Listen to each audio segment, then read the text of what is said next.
Amanda here from Create Your Future. So guys, I have an exciting video on how I manifested my dream house when it wasn't for sale. So we are going to talk about that just before we dive into this, guys. For those who are new here, my name's Amanda. I'm a neurolinguistic programming practitioner, hypnotherapist, EFT practitioner, certified life coach. I talk to a teddy bear named Jerry. He likes to be in the videos, and we do manifesting videos, me and the team of coaches here. So yeah, all the coaches on the team do coaching just like I would do coaching. They're going to help you find your blocks, give you the tools to get over them, and hopefully some intentions to throw in your mental diet if you'd like, and an action plan, okay? And also, guys, I'm not sure if this is for you, but I do have a course, how to create the relationship you love, as well as affirmation tracks of how to get rid of the third party, affirmations to get your ex back, as well as affirmations to manifest money. All of them are on sale right now. The course is going to help you recreate anybody. I'm going to do a success story about this later, but one of my clients did the course and they basically recreated their husband to start picking up their own clothes, doing the laundry, and like cleaning the house. So yes, I am going to write that down because I am going to do a video on that. About recreating people and that success story. Yeah, and guys, we also have a free course, how to identify your blocks to manifest anything fast. It's going to help you to identify, where maybe you're falling into some pitfalls. So a common one that I say is questioning, okay? So if you're manifesting Jerry, you can't question why he doesn't like you or doesn't want to be with you. Or if you are trying to manifest constant communication, you can't question why he's not calling you back or answering your text messages, or you can't accuse him of ghosting. So it's going to help you to be able to find out what thoughts you're having that are in line with what you want and which ones aren't, okay? So it's a deep dive because everything in our reality is basically a manifestation of our previous thoughts, okay? So if you're not sure what's hiding in your subconscious mind, take a look in your 3D reality. That's exactly what's in your subconscious mind, okay? So your subconscious mind is going to play the script of all of your assumptions and beliefs out in, your 3D reality, okay? So when I say your thoughts create, yes, your thoughts create your assumptions, which create in your reality. Your thoughts create your beliefs, which create in your reality, okay? So at the basis of it, it is your thoughts, right? And you just need to think it and you can have it. Now, does every single thought manifest? Well, absolutely not, because your subconscious mind has to navigate through all your other beliefs and assumptions. So if you have a thought and it's contrary to a belief that you already have, it's going to cancel each other out and it's not going to manifest. So that's why you need to make sure that all of your thoughts and assumptions are in line with your goal, and you need to root out what isn't, okay? This is a game of just getting yourself out of your way, okay? Yeah, and guys, we have a Facebook group. Create Your Future with Amanda, Law of Attraction Hacks. We call it the hacks because you're going to manifest faster when you're in that group reading those success stories, because you're taking in that positivity, okay? So anytime you read a success story of somebody manifesting money or a house, you're creating it for yourself as well, just by focusing on it and listening to it, okay? So I know some people have said, you know what though, success stories, I don't like listening to them. Well, why, right? Where's the resistance to it, right? There's a story there.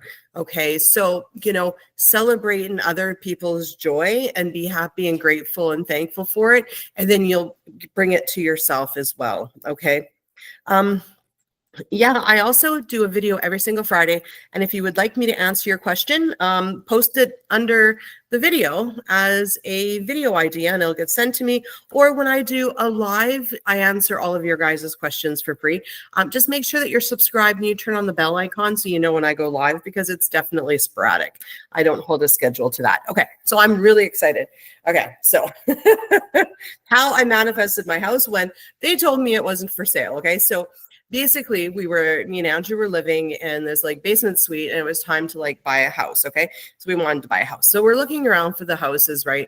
And, it was so funny. So my realtor sent me pictures of the place, but the pictures didn't really do it justice. Like I liked them, but like it was just pictures off her phone. It wasn't like an actual like, ad or anything, like they are listing or anything. So, I remember we were sitting there having dinner and Andrew's like, I don't really like that place. And I'm like, well, I kind of like it, but I told my realtor no, right? But little did I know that this place checked all of our boxes. So when I met up with my realtor to go look at places, she showed me a few other places. And then she's like, I got one more place to show you. And she didn't tell me it was the place that I said no to by her pictures. So she brought me here. And the minute I walked in through the garage door into like the main floor, I was like, this is my house. And like later on, my mom said, the minute I walked in, she was like, I knew this was your house, right? So we're in here. And the minute I walk in, I'm just like, yeah, I'm like, I live here for like, the next 20 years. Like, I love this place. So as I was walking through the place, I was walking upstairs and I was like, yep, I'm going to walk up these stairs every single night, And then actually when I was looking, there was like, it was staged. The place was staged because it was brand new. And this was like the show, the show townhouse of the place. So there was a bed. So then I laid on the bed, right? And the realtor's like, what are you doing? And I'm like, well, I'm pretending that I'm waking up here every day because this is my house, right? So she's straightening the bed like, oh my goodness, right? Same, I go to the bathroom, right? I look in the mirror, I kind of straighten my hair, and she's like, what are you doing? And I'm like, well, I'm pretending I'm waking up here. And I'm like looking at myself in the mirror, right? And then I walk downstairs and I'm like, yeah, I'm going to walk down these stairs every single morning and smell Andrew's coffee. I'm a tea drinker. He drinks coffee. And I just kept doing that all throughout the house. And then when it came to the end of it, I'm like, I'm going to put in an offer. And the realtor of like the person, like the developer selling was like, no, the house isn't for sale. I was like, what? Really? He's like, no, we're not accepting offers on it. And I was like, okay. And he didn't say why. And I didn't ask why. And so that was fine. So we went back and after I thought about it and I think Andrew came to look at the place. So I looked at it a second time because Andrew wasn't with me the first time. Anyway, to get Andrew's take on it. And again, I did the same thing. Like, this is our room. And then we're going to put our extra, our gym down here. And this will be a spare room. This will be your office. Like we did that as we walked through. And so anyway, I went back to my realtor and I said, put in an offer anyway. So we put in an offer. Okay. And now this is also manifesting on a timeline because the offer expires at a certain time, right? Like, so they had up until a certain time to respond to the offer. And so basically I was already told that no, they're not accepting offers. And I said, well, let's put in an offer anyway. And I said, look at, what I thought to myself, I was like, okay, they said it's not for sale. I'm like, everything's for sale. I'm like, of course it's for sale. They built the whole development to sell these townhouses. So, okay, they're going to sell it eventually and they're going to sell it to me. And that's like the end of story. So of course, like, and I'm not kidding you, it was 5 minutes before, the deadline came up and my realtor said, the deadline's here. And I'm like, oh no. She's like, you know what? We can quickly extend it. I'm going to have you sign. I'll send you some forms. So we quickly extended the deadline to show, the seller like, hey, we're serious. We want this. We're extending the deadline of our offer. And we extended the deadline. And I think it was like 10 minutes before the next deadline, the developer came back with a counter offer that was basically like, well, the reason that they weren't accepting offers is because they didn't want to sell it right away because this was like the show suite and they wanted the show home that was staged to be available for people to look at because the rest of the complex was still being built.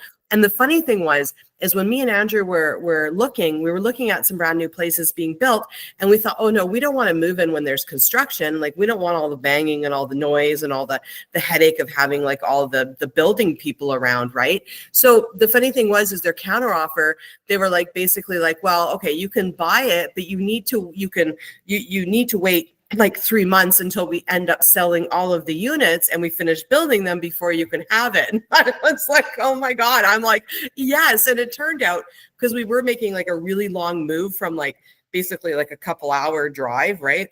And so we had to deal with like some of like storage, like some of our stuff in storage and stuff, which actually took us a couple months. So it was perfect. And the funny thing is we got to buy it at the prices of that that month, and we waited like 3 months to move in, and the value had gone up actually quite a bit in the house. So it turned out absolutely perfect. We didn't have to listen to the construction. Okay, we got the show home, which was one of the most nicest places here with the best view and everything. And the bathroom on the main floor, which is very hard to find in these townhouses, apparently. And we bought it for the price it was listed at that month, even though we didn't take possession for like 3 months. So, and the value had gone up. So had we waited and put in an offer in January, we would have spent more money. So yeah, no, it all worked out really, really well. So, when you manifest these sorts of things, okay, the first thing is it's a really good technique to like visualize yourself there.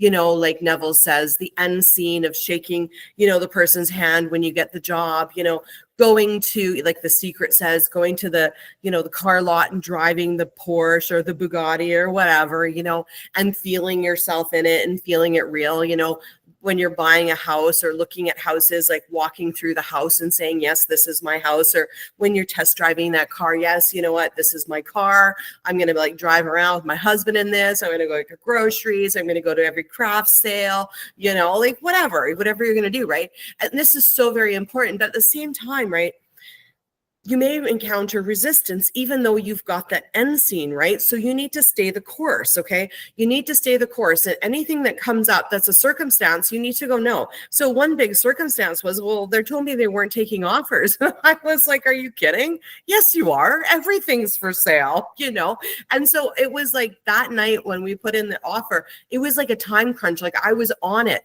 And then when it came back and she was like, nope, they haven't, let's extend. And I was like, okay, let's extend. I'm like, no, we're going to hear back. They're going to sell it. It's going to happen. And I was really on my overdrive. And I said, no, this is going to happen.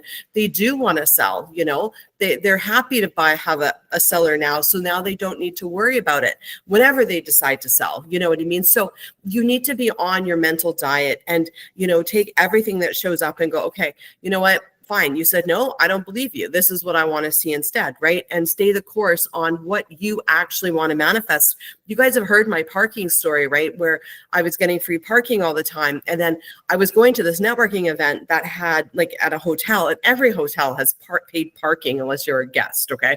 At least in this city that I was in. And I knew this hotel was paid parking because I had been there many, many times before. And I was like, no, you know what? It's going to be free. It's always free. I always get free parking. And then sure enough, you know what? I get there and it's like, oh, remember your stall number and pay at the elevator. And I'm like, oh, okay.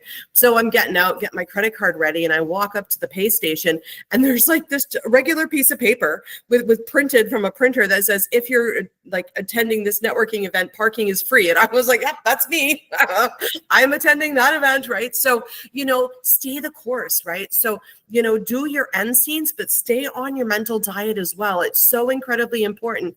And what shows up in your 3D, it's like acknowledge it. And do you want that? No. So let's say it's a third party. You hear about that. Do you want it? No. They're going to go find somebody else and me and my SP are going to be together.